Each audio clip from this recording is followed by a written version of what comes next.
Ushbu loyiha Aksionerlik tijorat xalq banki hamkorligida Jizzax viloyati Zarbdor tumani Yangiket mahalla fuqarolik yig'inidagi 286 va 82 sonli konturda amalga oshirilmoqda.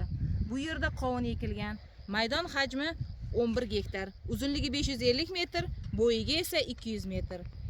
Bu yerdagi ekinlar zamonaviy usullar bilan parvarishlanmoqda. Hozirda ekinlar holati to'liq unib chiqqan. Ekinlarni yetishtirish 120 kun davom etadi. Yetishtirish jarayonida sug'oriladi, tabiiy va mineral o'g'itlar bilan oziqlantiriladi.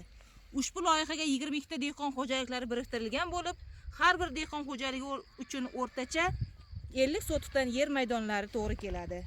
Loyihani samarali amalga oshirish uchun lider tadbirkor Serhosil Yangiket dalasi ishlab chiqarish kooperativi biriktirilgan.